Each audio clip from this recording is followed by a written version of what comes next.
शांति। सभी बोलेंगे ओम शांति।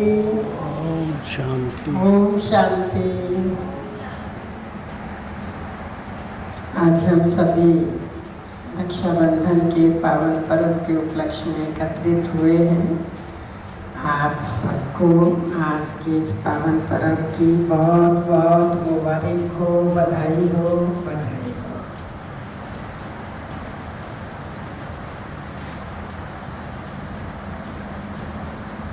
हम सब जानते हैं, जैसा कि इसका नाम है रक्षा और बंधन, इसका संबंध हमारी रक्षा सुरक्षा के साथ जुड़ा हुआ है। इसको प्योरिटी और प्रोटेक्शन का त्यौहार कह सकते हैं। भाई बहन के प्रेम की एक प्योरिटी का लेवल और दूसरा प्रोटेक्शन के लिए ये पूरे विश्व में प्रसिद्ध है त्यौहार। और प्योरिटी और प्रोटेक्शन के लिए सोल कॉन्शियस एक बहुत इम्पोर्टेंट पार्ट है, जो मिसिंग है हमारे जीवन से।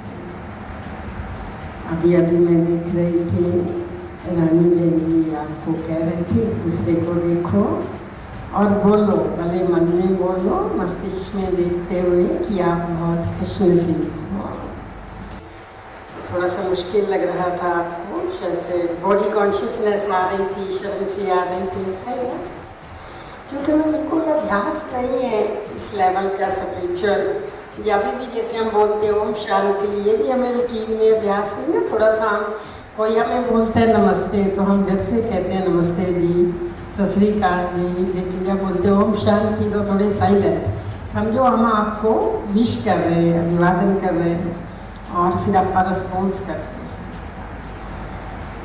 क्योंकि ये बहुत बड़ा सत्य है, भले हम कुछ पूजा पाठ बहुत कुछ करते हैं कर्मकांड, लेकिन उसको प्रैक्टिकल लाइफ का एक पार्ट बन जाए, हमारे करैक्टर के साथ जुड़ जाए, हमारी वार्तालाप में वो चीज़ें ऐड हो जाएं, ऐसा बहुत कम है। क्या समझते हो आप लोग? क्या फील करते हैं? मेरे साथ एक बार एक बहन गई किसी कार्यक्रम में, ऑफिसर थी वो, तो मैंने उसको कहा कि आप 5 मिनट पूछा, अपना अनुभव सुनाओ।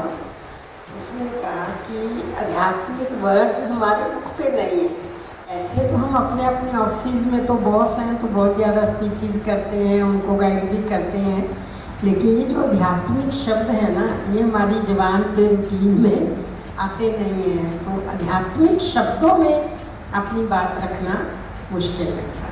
हल्की बात है, एक ऑफिसर कोई बड़े मेरे पास बैठे थे, तो एक कोई बहन थी, छोटी टीचर थी किसी स्कूल में, वो अपनी कोई प्रॉब्लम बता रही थी, तो वो विडो थी बहन, तो उसने उस ऑफिसर को कहा कि भाई मेरे को ये प्रॉब्लम है प्रिंसिपल से, तो इसलिए मेरा कुछ हल करो।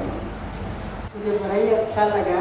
उस ऑफिसर ने उसको कहा कोई बात नहीं, आपका हल कर देंगे, एक बार आप मेरे कहने से ना जा कर के उनको मतलब हग करना और कहना कि आप ही मेरे सब कुछ हो। मैं तो वैसे भी मिलो हूँ, मेरा कोई नहीं, आप ही मेरे माता पिता, सब कुछ आप ही हो, तो आप मुझे जैसे चलाओगे मैं वैसे चलूँगी। तो कहते व्यक्ति इमोशनल होता है, तो इसलिए इमोशन जागृत हो भी सकती हैं और ठीक भी हो सकता है। तो मुझे बड़ा अच्छा लगा कि अगर ऑफिसर जिस प्रकार के सोल्यूशन बताने लग जाएंगे तो बहुत अच्छी बात है। तो वो हंसने लगे, बहन जी आप लोगों से ही सीखा है, आप लोग रोज़ पॉजिटिव वाइब्रेशंस की बात करते हो, तो हम भी कोशिश करते हैं उसको अप्लाई करके सीखने की। ये बात मुझे क्यों याद आई, क्योंकि राखी से भी इस बात का संबंध है। राखी के त्यौहार के साथ एक बहुत सुंदर कहानी जुड़ी हुई है। आप लोगों ने इतिहास में कभी पढ़ी या सुनी है? पहले जो राजा संघा नाम से थे, उनकी पत्नी का नाम था कर्णावती, कर्णवती। उसकी तो डेथ हो जाती है बड़े राजा की, बाद में उनका पोतरा जो महाराणा प्रताप सिंह जो बने, उनके दादा, उनकी दादी की कहानी। तो उसके बच्चे छोटे थे जब राजा की डेथ होगी, तो कर्णावती को था किसको गद्दी पे बिठाया जाए और बिठाया भी, लेकिन दूसरे किसी गुजरात के किसी राजा ने उनके चित्तौड़गढ़ पे अटैक कर दिया और उसको मदद की ज़रूरत थी। कई जगह पूछा तो उसको कोई मदद नहीं मिली। तो फिर वो मुस्लिम एक मुगल सम्राट को हिमांशु नाम से उनको राखी भेजती है और कहती है मैं आपकी बहन हूँ और मैं आपको बहन के रूप में राखी भेज रही हूँ।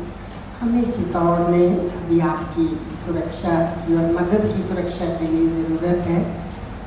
मैं उम्मीद करती हूँ कि आप ज़रूर मेरी इन भावनाओं को समझेंगे और मदद करेंगे।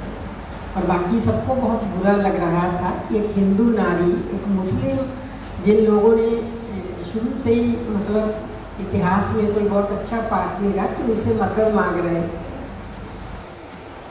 तो लेकिन उन्होंने जैसे ही उसके इस मैसेज को पहुंचा, सुना, पढ़ा और राखी को देखा, तो उन्होंने उनको बैक मैसेज दिया कि मैं बहुत जल्दी पहुंच रहा हूँ और मैं पूरी मदद करूँगा, आप कोई चिंता नहीं करना।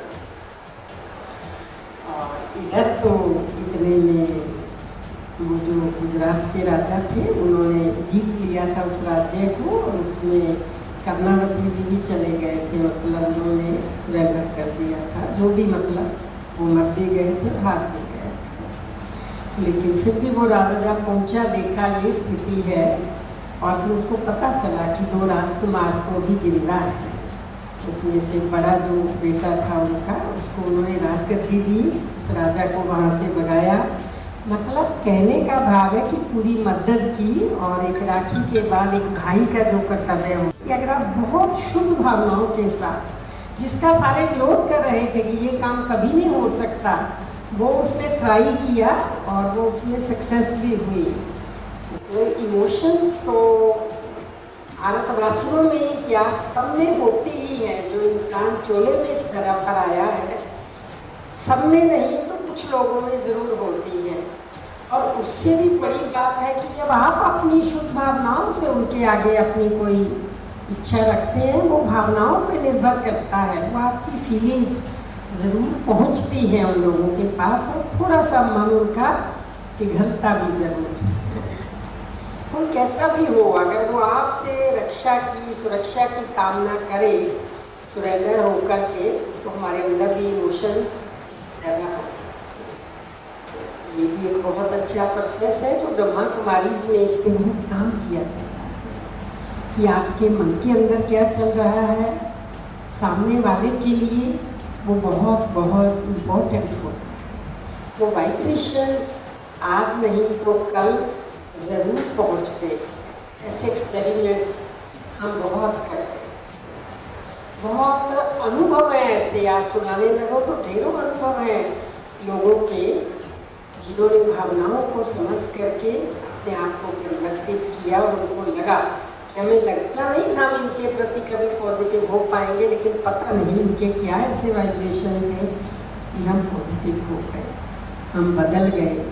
और भगवान एक ही महावाक्य में इस बात को कहते हैं कि अगर आपकी भावनाएं सबके लिए शुद्ध है, अगर आप सबका भला चाहते हो दिल से, कैसा भी कोई व्यक्ति हो, आपके मन में उसके लिए कोई नफरत, ईर्ष्या, द्वेष, बदले की भावना कुछ नहीं है, और श्रेष्ठ भावनाएं हैं, अच्छी भावनाएं हैं, तो आपका बुरा नहीं हो सकता।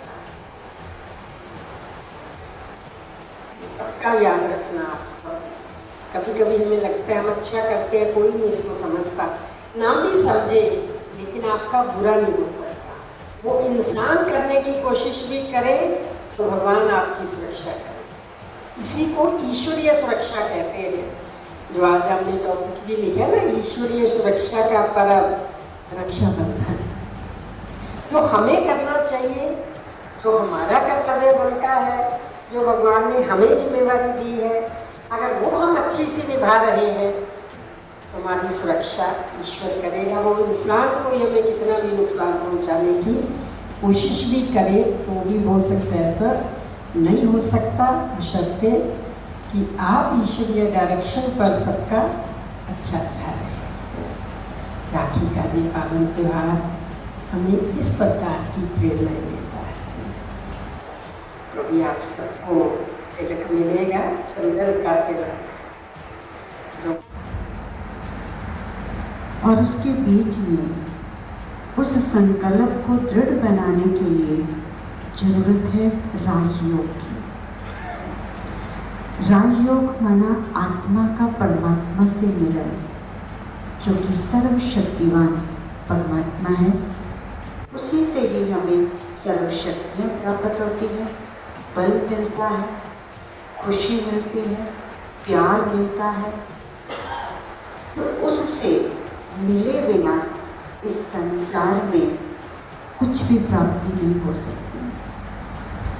तो आज जो भी हम रक्षाबंधन पर संकल्प करेंगे, उसको दृढ़ बनाने के लिए अभी हम कुछ टाइम मेडिटेशन करेंगे। मेडिटेशन मीन्स अपने मन को संकल्प देना, डायरेक्शन देना और बुद्धि के द्वारा उसको विजुलाइज करना, विजन बनाना और बुद्धि की तार उस परमात्मा से जोड़ना। माध्यम से हम सुनते हैं, देखते हैं और अपने आप को इंस्पायर करते हैं। मैं तो ये कहती हूँ कि हम सबका जीवन ही ऐसा बन जाए, खुली किताब की तरह, जो देख करके दूसरे हमारे जीवन से ही इंस्पायर हो जाए। ना कि तो गहराई में रक्षाबंधन के बारे में आदरणीय बिंदु दीदी जी हमें बताएंगे, लेकिन अभी जो केस चल रहा है इसको लेकर के मन में बड़े संकल्प थे कि कहाँ हम कहते हैं नारी सुरक्षा की बात, नारी को आगे बढ़ाया जाए, बेटी बचाओ बेटी पढ़ाओ। बेटियां पढ़ तो रही हैं, लेकिन बेटियां आज बच नहीं रही हैं, सुरक्षित नहीं हैं। उसमें बहुत सारे फैक्टर काम करते हैं, लेकिन इतनी निर्मम किसी की हत्या, ये सोच के भी रोंगटे खड़े हो जाते हैं।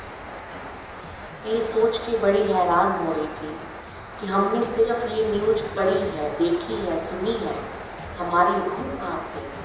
जिस घर की वो बेटी थी, जिस माँ बाप ने उसको जन्म दिया था, या जो भी उसके मित्र संबंधी थे जिन्होंने उसको पाला पोसा बड़ा किया, उन्होंने उसकी लाश तक को देखा और वो देखा कि कैसे एक दरिंदों की तरह नोच नोच के उसकी हत्या की गई है।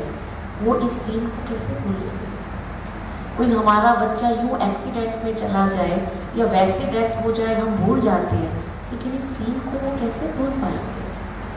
वो समाज से, वो कानून से एक गुहार लगाएंगे न्याय की, कब जाकर के न्याय मिलेगा?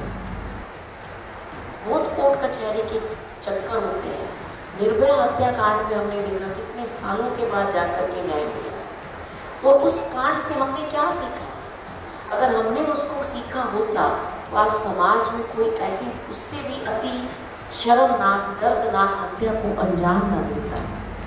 तो मैं तो ये कहूँगी कि हर भाई इस राखी पे ये संकल्प करे, हर बहन अपने भाई से ये संकल्प करवाए कि वो मेरी रक्षा नहीं करेगा। इस समाज में जितनी भी नारी जाती है, जितनी भी फीमेल का चोला पहने हुए आत्माएं हैं, उन सबकी रक्षा करेगा।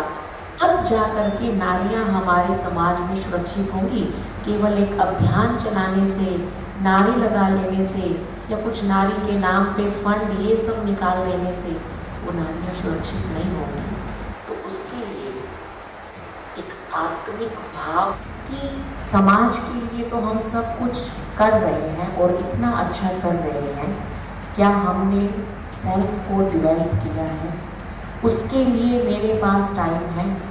जैसे हमने एक निश्चित टाइम निकाला है कि इतने से इतने टाइम के बीच में मेरा पेपर निकल जाएगा, सब खबरें हमारे पास आ जाएंगी, उसके बाद वाली खबर नहीं दी जाएगी। क्या मेरा, जैसे हमने फर्स्ट मीनिंग बताया, मैसेज देना, तो डेवलपिंग सेल्फ में मैं एक एम को और इंक्लूड करूँगी, मेडिटेट कर।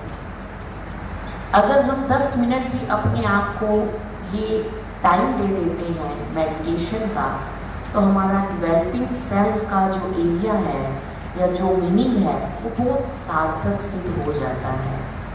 और ए से अवेयर कर, अभी 2 दिन से चल रहा है कि सबने सुना होगा वो जो डॉक्टर कलकत्ता का हुआ है। अब मुझे समझ नहीं आ रही कि हम निर्भया हत्याकांड को बड़ा करें या इस हत्याकांड को।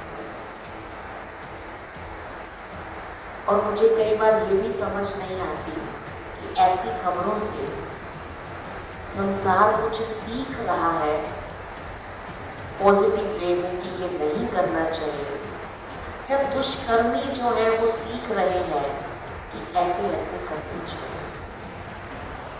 ऐसे ही एक सीरियल आता है सावधान इंडिया के नाम से।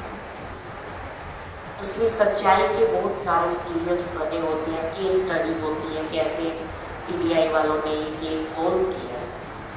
अब ये सीरीज चलाई तो इसलिए गई थी कि लोग अवेयर हो जाए ऐसे ऐसे होता है, बट इसका नेगेटिव प्रभाव ये भी देखने को मिला कि लोगों ने सीख लिया ऐसे ऐसे भी किया जा सकता है। तो ये सुनने और समझने वाले की बुद्धि पर है, लेकिन मैं ये समझती हूँ कि हम सब निमित्त हैं एक मैसेज डालने के लिए, अवेयरनेस लाने के लिए। पब्लिक वो मैसेज लेगी जो मेरी इंटेंशन है। शब्दों के भाव मीनिंग बदल सकते हैं।